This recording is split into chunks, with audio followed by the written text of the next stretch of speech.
के अंगना बिसार पिया के घर जइबो बिटिया।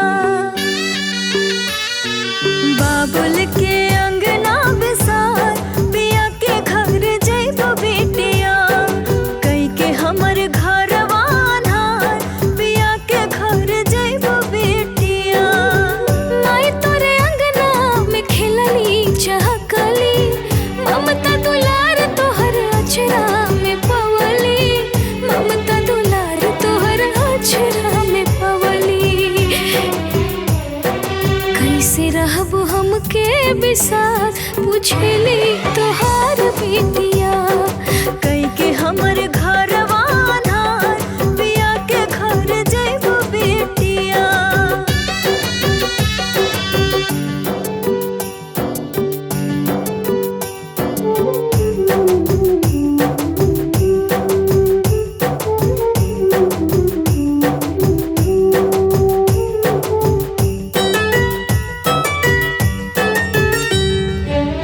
बहुत ही याद तोहर हमनी के आई।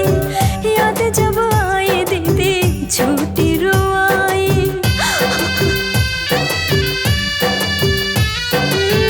बहुत ही याद तोहर हमनी के आई।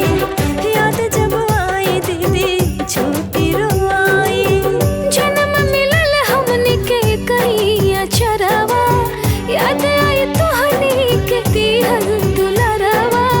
याद आई तोहनी के दिहल दुलरवा।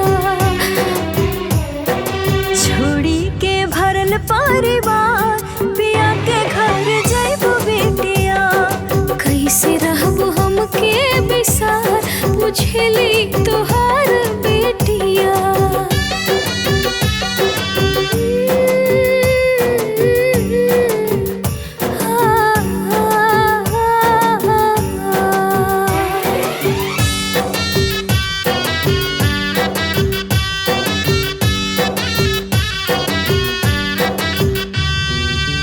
जवना अंगना में बीतल लहकैया खेलनो दुनिया में बहिना एही ठैया।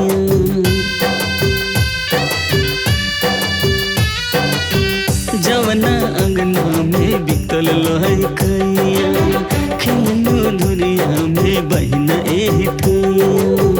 भैया दिया वो ना याद तू पुराना। आज हो गई सबके खाते हम बेगाना।